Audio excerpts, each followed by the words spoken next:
as it marks its 25th anniversary, Rakuten's theme for 2022 is Tech and Green. Rakuten has its sights set on making this one of the biggest years ever for focusing on the potential of technology. We sat down for a chat with the CEO of Rakuten Mobile and Rakuten Symphony, Tareq Amin, to talk about the strategies of the two businesses in 2022 and beyond.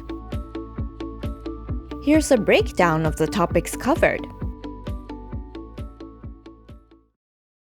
Thank you so much for coming today, Tareq. Hi, Lorraine. So let's dive right into the topic today.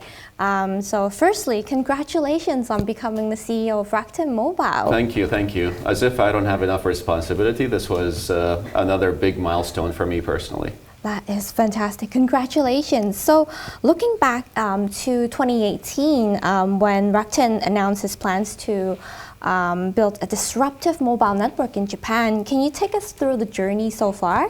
Yeah, in fact, last week I was talking to a few of my colleagues, and, I told them we're running 1,000 kilometers an hour.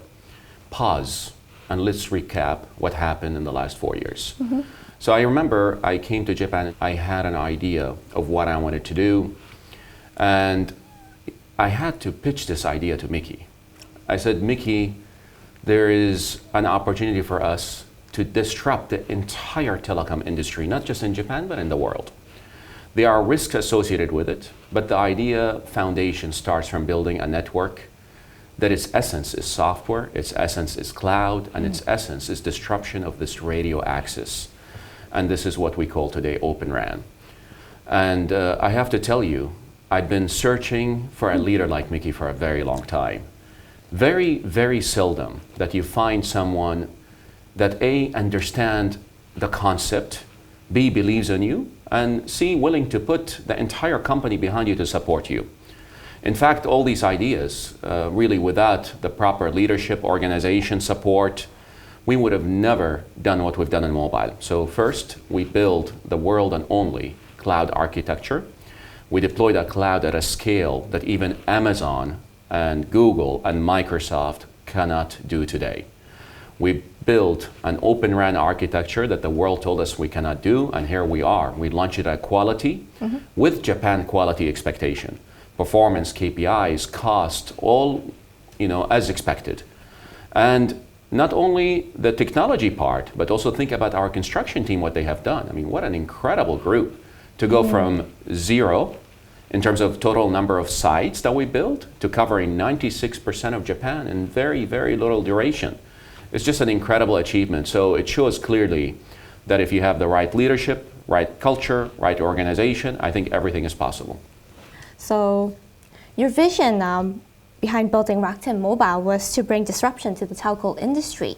Can you share a bit more on the areas where we are playing a leading global role in bringing change to the industry?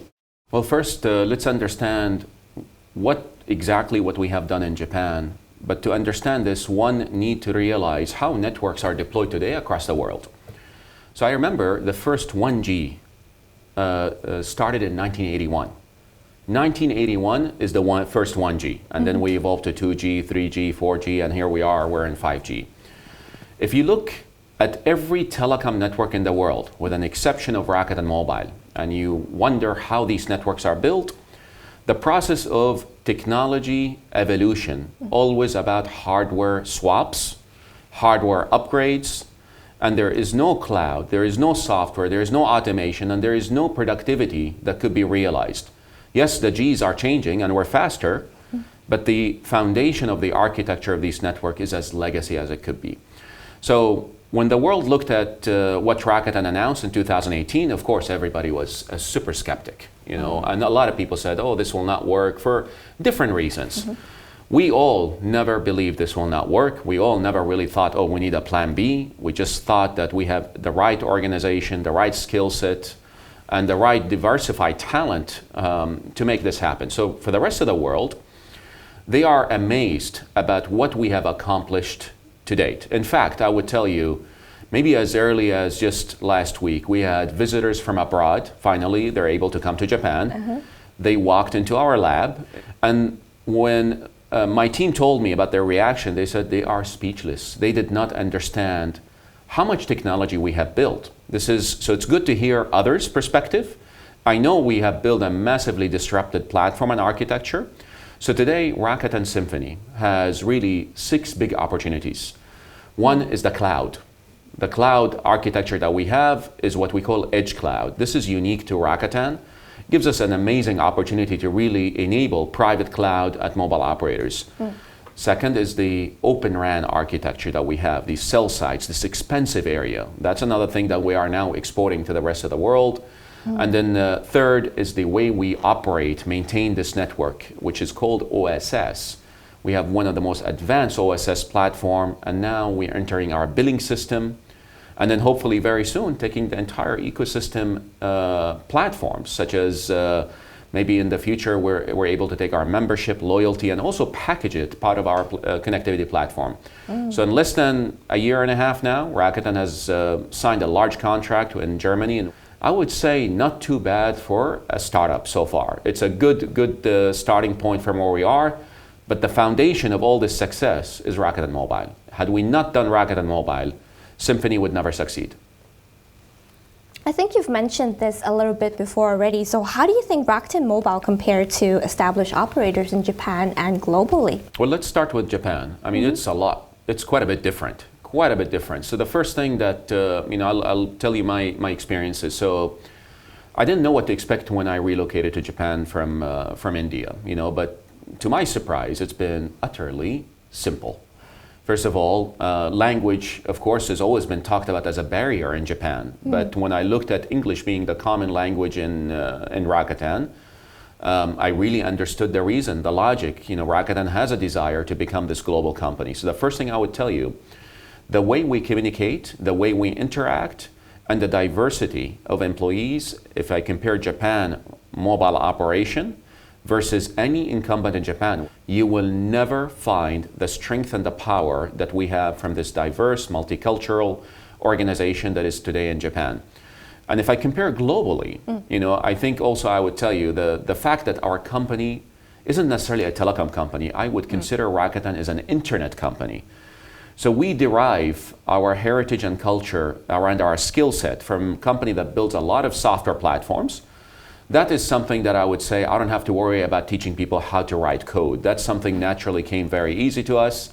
So I think we are in a unique competitive advantage. Our culture is right within the organization, whether I look at it mobile versus incumbents in Japan. But most importantly, our thinking and mentality to disruption is just really unbelievable. Our ability to take problems, develop solutions to fixing and enhancing these solutions, and then rolling out to the global market has always been a unique thing to watch during my 4 years in Rakuten so far. Wow, that's fantastic. What is your vision for Rakuten Mobile in the 5G era and beyond? So, I think if you look at 5G, maybe my worst nightmare if one start thinking of 5G as, I have faster speed, and sometimes it's a bit frustrating for me because I think we're missing the opportunity of what 5G could really deliver, whether it is to consumer or to enterprises. So our first, by the way, killer app for 5G in Rakuten is our network. It's our network architecture. Before we talk about speed or any other thing, we're the only company in the world that have built a software DNA on how this 5G network is built. So we have the foundation. Now the use cases are evolving. Of course, on enterprise, there's a whole lot of discussion around private 5G and what we could do to deliver an amazing, reliable, secure network with ultra low latency. That is the key in 5G. Amazing ultra low latency to be responsive to any application demand. Wow, so it looks like 5G really is going to change the future for us in many ways that we might not expect. In part 2, we focus in on what Rakuten Symphony is hoping to achieve in the global mobile industry, find out why it's now an exciting time for engineers to join, as well as hear directly from Tareq his advice on how to grow one's career. Don't miss it!